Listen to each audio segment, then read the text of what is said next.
இன்னைக்கு நாம இந்த நாள் நிகழ்ச்சி மூலமா யாரு அவங்களோட பிறந்த நாளை இன்னைக்கு சந்தோஷமா கொண்டாடிட்டு இருக்காங்க அப்படிங்கறத பத்தி தெரிஞ்சுக்கலாம்.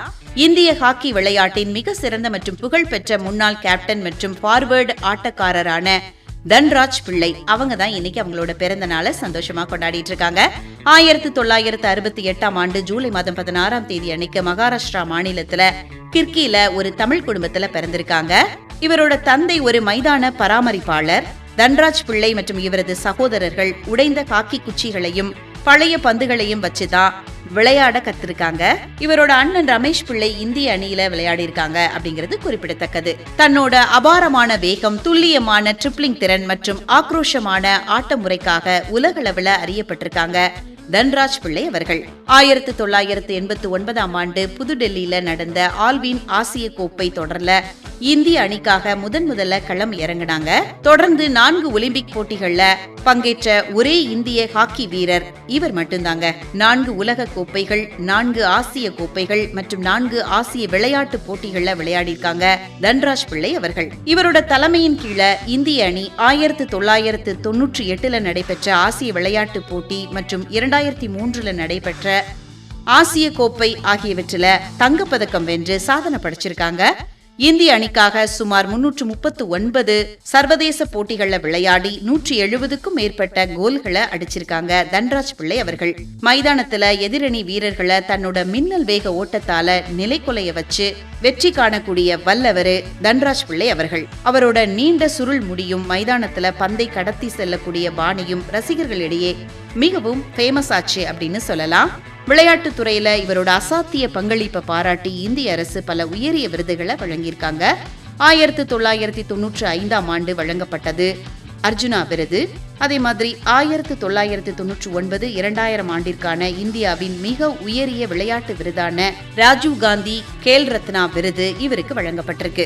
2000 இந்தியாவின் 4வது உயரிய குடிமை விருதான பத்மஸ்ரீ விருது இவருக்கு வழங்கியிருக்காங்க. விளையாட்டுல இருந்து ஓய்வு பெற்ற பிறகும் இந்திய ஹாக்கி அணியோட மேலாளராக பணியாற்றி இருக்கிறாங்க. இப்போ ஏர் இந்தியா நிறுவனத்துல விளையாட்டு பிரிவோட துணை பொது மேலாளராக பணியாற்றி வராங்க. இளைய தலைமுறைக்கு ஹாக்கி பயிற்சியும் அளிச்சிட்டு வராங்க. இந்திய ஹாக்கி விளையாட்டோட மிக சிறந்த மற்றும் புகழ்பெற்ற முன்னாள் கேப்டன் மற்றும் ஃபார்வர்டு ஆட்டக்காரரான தன்ராஜ் பிள்ளை இன்னைக்கு அவங்களோட பிறந்த நாளை சந்தோஷமா கொண்டாடிட்டு இருக்காங்க. இந்த நாள் நிகழ்ச்சி மூலமா அவங்களுக்கு ஸ்பெஷலான வாழ்த்துக்களை சொல்லிக்கலாம்.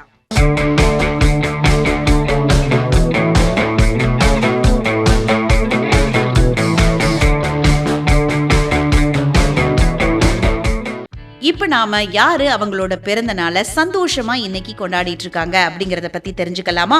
பாலிவுட் திரையுலகத்துல மிகவும் வெற்றிகரமான மற்றும் அதிக சம்பளம் வாங்கக்கூடிய முன்னணி பிரிட்டிஷ் இந்திய நடிகை மற்றும் தொழில் அதிபரான கத்ரீனா கைஃப் அவங்க தான் இன்னைக்கு அவங்களோட பிறந்த நாளை சந்தோஷமா கொண்டாடிட்டு இருக்காங்க. 1983 ஆண்டு ஜூலை மாதம் 16 அன்னைக்கு பிரிட்டிஷ் ஹாங்காங்ல பிறந்திருக்காங்க. இவங்களோட இயற்பெயர் கத்ரீனா ரோஸ்மேரி டர்கோட் அப்படிங்கிறது தான். இவரோட தந்தை முகமது கைஃப் ஓர் இந்திய காஷ்மீரி தொழில் அதிபர். தாய் ஹசான் டர்கோட் ஒரு பிரிட்டிஷ் வழக்கறிஞர். சின்ன வயசுல இருந்தே பெற்றோர் விவாகரத்து பெற்றதுனால தாயின் அரவணைப்பிலேயே வளர்ந்திருக்காங்க. லண்டன் உட்பட பல நாடுகள்ல வசிச்சிருக்காங்க கத்ரீனா கைஃப் அவர்கள். மாடலிங் துறையில இருந்து சினிமாவுக்குள்ள நுழைஞ்ச இவங்க நடன திறமையாலையும் தொடர் பாக்ஸ் ஆபீஸ் வெற்றிகளாலும் பாலிவுட்டோட சூப்பர் ஸ்டார் அந்தஸ்தை பெற்றிருக்கிறாங்க. தன்னோட 14வது வயதுல ஹவாயில நடந்த அழகி போட்டியில வென்று மாடலிங் செய்ய தொடங்கியிருக்காங்க. 2003 ஆண்டு ஹைசாத் குஸ்டாட் இயக்கத்துல வெளியான பூம் அப்படிங்கிற படம் மூலமா இந்திய சினிமாவில அறிமுகமாயிருக்கிறாங்க. இந்த படம் வணிக ரீதியா தோல்வி அடைஞ்சிருக்கு. ஆரம்பத்துல ஹிந்தி மொழி சரியா தெரியாததுனால தெலுங்குல வெங்கடேஷோட மல்லீஸ்வரி படத்திலையும் மலையாளத்துல மம்முட்டியோட பல்ராம் வெர்சஸ் தாராதாஸ் அப்படிங்கிற படத்திலையும் நடிச்சிருக்கிறாங்க.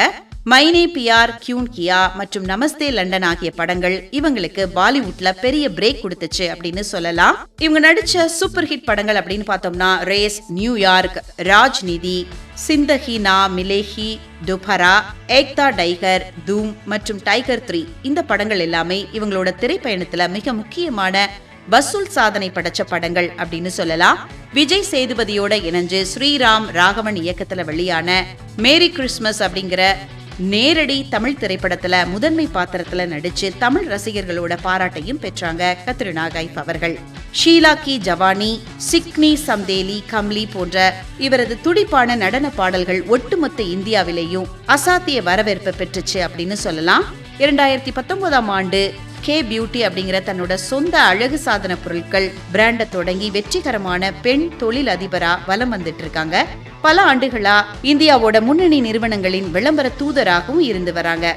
டிசம்பர் 2021 பிரபல பாலிவுட் நடிகர் விக்கி கௌஷல் அப்படிங்கிறவரை காதலிச்சு திருமணம் செஞ்சுக்கிட்டாங்க. இந்த தம்பதியருக்கு விஹான் கௌஷல் அப்படிங்கிற மகன் இருக்காங்க. தன்னோட டெலிவரிக்கு அப்புறமா குடும்ப வாழ்க்கையிலையும் குழந்தை பராமரிப்பிலையும் அதிக கவனம் செலுத்தி வராங்க கத்ரினா கைஃப் அவர்கள். ரீஎன்ட்ரி கொடுத்து இன்னும் நிறைய ஹிட் படங்கள் தரணும் அப்படின்னு சொல்லிட்டு இன்னைக்கு பிறந்த நாளை சந்தோஷமா கொண்டாடிட்டு இருக்க கத்ரினா கைஃப் அவர்களுக்கு இந்த நாள் நிகழ்ச்சி மூலமா ஸ்பெஷலான பிறந்த நாள் வாழ்த்துக்களை சொல்லிக்கலாம்.